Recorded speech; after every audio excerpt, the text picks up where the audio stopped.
మండలం ఆఫీసులో నవరత్నాల పేదలందరికీ ఇళ్ల స్థలాల కార్యక్రమంలో భాగంగా 20 మంది పేదలకు ఇళ్ల పట్టాలు పంపిణీ చేసిన అనపర్తి శాసనసభ్యులు డాక్టర్ సత్య సూర్యనారాయణ రెడ్డి. ఈ సందర్భంగా శాసనసభ్యులు మాట్లాడుతూ ముఖ్యమంత్రి వైఎస్ జగన్మోహన్ రెడ్డి అధికారంలోకి వచ్చిన తర్వాత సుమారు 30 లక్షల మంది పేదలకు ఇళ్ల స్థలాలు ఇస్తానని ఎన్నికల ముందు జగన్ చెప్పిన మాటలను విని తెలుగుదేశం పార్టీ హేళన చేసిందని, కానీ వైఎస్ జగన్మోహన్ రెడ్డి చెప్పినట్టుగానే తాము ముఖ్యమంత్రి అయిన తర్వాత పేదవారికి ఇళ్ల స్థలాలు ఇచ్చారని, అలాగే అమ్మఒడి పెన్షన్తో పాటు అనేక సంక్షేమ పథకాలు ప్రవేశపెట్టడం జరిగిందని, పెదపూడి గ్రామంలో గడప గడపకు మన ప్రభుత్వం కార్యక్రమంలో భాగంగా ఈ గ్రామంలో అర్హత ఉన్న 20 మందికి ఇళ్ల స్థలాలు రాకపోవడం, వారి వల్ల ఇళ్ల పట్టాలు ఇప్పుడు ఇవ్వడం జరిగిందని, గ్రామంలో 600 మంది ఇళ్ల స్థలాలు ఇవ్వడం జరిగిందని తెలియజేశారు. ఈ కార్యక్రమంలో జడ్పీటీసీ పేపకాయల వెంకటలక్ష్మి వెంకటరమణ, ఎంపీపీ కేత తులసి శ్రీనివాస్, మండల బీసీసీఎల్ కన్వీనర్ పప్పు సింహాచలం, గ్రామ కన్వీనర్ మీసాల నాగరాజు, కైకవోలు సర్పంచ్ నూనె పట్టాభి, రామన్న చౌదరి తదితరులు పాల్గొన్నారు.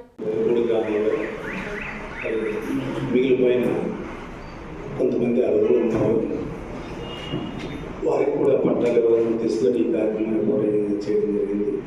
మరి ఈ కార్యక్రమం పాల్గొండి నాయకులకు, పెద్దలకు అందరికీ కూడా నా ఆరోగ్యపూర్వ నమస్కారం తెలియజేస్తూ, అదేవిధంగా ఈ రోజు లబ్ధిదారులు ఎవరైతే ఉన్నారో సోదరుల అందరికీ కూడా నా ప్రత్యేకంగా ధన్యవాదాలు తెలియజేస్తున్నాను.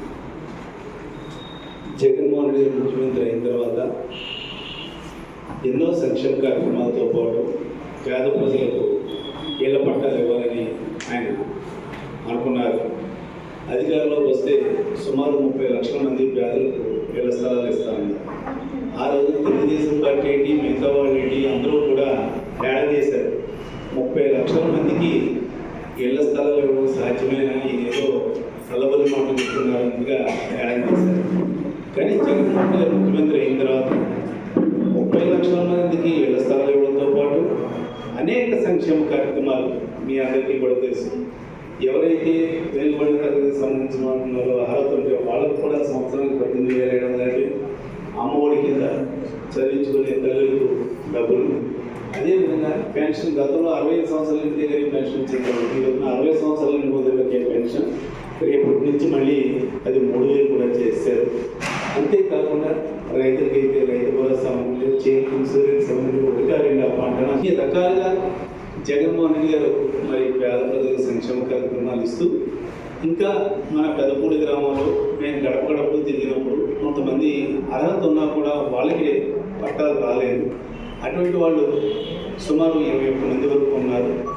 వాళ్ళకి అన్ని అర్హతలు ఉన్నా కూడా పట్టాలు రాలేదు. వాళ్ళకి మరి ఈ రోజున పట్టాలు పంపిణీ చేయడం జరుగుతుంది. మీ గ్రామంలో గతంలో సుమారు 600 మందికి ఇళ్ల స్థలాలు ఇవ్వడం జరిగింది. సుమారు 600. ఇప్పుడు మళ్ళీ మిగిలిపోయిన వాళ్ళు ఒక 21 మందికి మళ్ళీ ఈ రోజున మరి పట్టాలు పంపిణీ చేస్తారు. చూడండి, గతానికి ఇప్పటికి ఇందులో పెద్దవారు కూడా ఉన్నారు. మీ పెదపూడి గ్రామంలో ఎప్పుడు ఇచ్చారు ఇళ్ల స్థలాలు, ఎంతమందికి ఇచ్చారు ఒకసారి ఆలోచించండి. 30-40 ఏళ్ల క్రితం ఎప్పుడు ఇచ్చి ఉంటారు. అప్పటి నుంచి ఒక్క పేదవాడికి కూడా ఇళ్ల స్థలాలు లేదు. తెలుగుదేశం పార్టీ హయాంలో కూడా ఇక్కడ స్థలం ఉన్నా కూడా ఒక్కరికి కూడా ఇవ్వలేదు పేదవాడికి. కానీ వైఎస్ఆర్ కాంగ్రెస్ పార్టీ అధికారంలోకి వచ్చిన తర్వాత ఇళ్ల స్థలాలు ఇవ్వడే కాదు, ఇల్లు నిర్మించుకుంటానికి కూడా 1,50,000 సాయం. ఈ రోజు చూడండి, అక్కడ ఇచ్చిన కాలనీలో సగం పైగా ఇల్లు కూడా పూర్తయిపోయి చాలామంది గృహప్రవేశాలు కూడా చేశారు. రానున్న రోజుల్లో ఊరిని మించిపోయి అందంగా తయారవుతుంది. ఎందుకంటే అంత ఇంకా రోడ్లు కూడా ఇంకా వంకర టెంకర్గా ఉండవు, అంత ప్లాండ్గా ఉండే కరెంటు లైన్లు ఏంటి, డ్రైన్లు ఏంటి, భవిష్యత్తులో తర్వాత ఇల్లు నిర్మాణం ఏంటి అన్నీ కూడా ఒక లైన్లో ఉంటాయి. కాబట్టి ఒక్క 10 ఏళ్ళ తర్వాత చూస్తే ఈ కాలనీ ఊరిని మించిపోయి ఉంటుంది. అంతేకాకుండా అంత అందంగా కూడా ఉంటుంది. అంటే మాత్రం ఎటువంటి సింది ఇవ్వలేదు. మరి ఇంత ఊరికి దగ్గరలో ఇళ్ల స్థలాలు ఇవ్వడం, అందులోనూ మిగిలిపోయిన వాళ్ళు కూడా మళ్ళీ ఈ రోజున జరుగుతుంది. నేను గడపడపు తిన్నప్పుడు కొంతమంది సోదరిమణులు అడిగారు, మాకు అర్హత ఉన్నా రాలేదని. ఎవరికైతే అర్హత ఉందో వాళ్ళకి ఇవ్వడం జరిగింది. ఇంకా అర్హత ఉన్న వాళ్ళు ఉన్నారు, ఇంకా ఊళ్ళో ఇంకా చాలామంది ఉన్నారు అర్హత ఉన్న వాళ్ళకి. వాళ్ళకు కూడా ఇంకా మరి స్థలం ఇప్పుడు ఉన్న కాడికి వీళ్ళకి ఇస్తున్నాం, మీకు ఇస్తున్నాం. ఇంకా వాళ్ళకు కూడా స్థలం లభ్యతను బట్టి భవిష్యత్తులో వాళ్ళకు కూడా ఇవ్వడం జరుగుతుందని ఈ సందర్భంగా తెలియజేస్తూ, మరి ఇన్ని రకాలుగా పేద ప్రజలకు మరి జగన్మోహన్ రెడ్డి వచ్చిన తర్వాత గతంలో చూడండి, మీరు ఎన్నో ప్రభుత్వాలు చూశారు. ఏ ప్రభుత్వంలోనైనా కానీ పేదవాళ్ళకి ఇన్ని సంక్షేమ కార్యక్రమాలు చేపట్టిన ప్రభుత్వం ఏదైనా ఉందో ఒకసారి మీరు ఆలోచించాలి. కేవలం జగన్మోహన్ రెడ్డి గారు వచ్చిన తర్వాతే ఈ రోజున ప్రతి పేదవాడికి కూడా ఏదో సంక్షేమ కార్యక్రమం ద్వారా ప్రభుత్వం ఆదుకుంటుంది. అంతేకాకుండా ఇల్లు లేని నిరుపేదలు కూడా ఇళ్ల స్థలాలు ఇవ్వడం కూడా జరిగింది. కాబట్టి మీరందరూ కూడా రానున్న రోజుల్లో దయచేసి మరి జగన్మోహన్ రెడ్డి గారు ముఖ్యమంత్రి అయ్యేలా మీరందరూ కూడా సహకరించాలని పేరు పేరున మీ అందరికీ కూడా కోరుకుంటున్నాను. మీ గ్రామంలో వైఎస్ఆర్ కాంగ్రెస్ పార్టీ బలంగా ఉంటే మేము బలంగా ఉన్నట్టు, మాలాంటి వాళ్ళందరూ బలంగా ఉంటే అక్కడ జగన్మోహన్ రెడ్డి గారు ముఖ్యమంత్రి అవుతారు. మేము బలంగా ఉండాలంటే గ్రామంలో మీలాంటి వాళ్ళందరి మద్దతు మాకు ఉండాలి.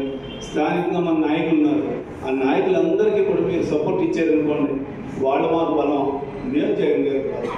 అది కాబట్టి మీరందరూ కూడా దయచేసి ఎవరైతే మనకు ఉపకారం చేశారో వాళ్ళకి మీరు సహకారం చేయండి. కేవలం ఒకే ఒక్క ఓటుతోటి 5 సంవత్సరాలు కూడా ఎన్ని సంక్షేమ కార్యక్రమాలు వచ్చాయో మీరే చూడండి. ఇదే చంద్రబాబు నాయుడు అధికారంలో ఉన్నప్పుడు ఒక్క సంక్షేమ కార్యక్రమాన్ని పెట్టాడా? లేదు. ఈవేళ తెలుగుదేశం పార్టీ వాళ్ళు ఇంటింటికి తిరుగుతూ మేము వస్తే అది చేస్తాం ఇది చేస్తాం అంటారు. సరే, మరి వాళ్ళు 14 సంవత్సరాలు అధికారంలో ఉన్నారు కదా, జగన్మోహన్ రెడ్డి గారు ఇన్ని సంక్షేమ కార్యక్రమాలు పెట్టారు కదా, ఇందులో ఒక్కటైనా కానీ మీరు అమలుపరిచారా అని అడగండి. ఒక్కటంటే ఒక్కటన్నా అమలుపరిచారా? వాళ్ళు కనీసం కొన్ని సంక్షేమ కార్యక్రమం అమలుపరిస్తే కొత్తగా మళ్ళీ ఇది కూడా చేస్తామని చెప్పొచ్చు. మరి జగన్మోహన్ రెడ్డి గారు చేసినటువంటి ఈ కార్యక్రమాలు పేదలకు ఒక్కటంటే ఒక్కటి వాళ్ళు ఎందుకు చేయకపోయారు? ఇప్పుడు చేస్తూ ఉంటారు. ఏం లేదు, కేవలం ఎలక్షన్ ముందు ఓట్లు వేయించుకుంటారు.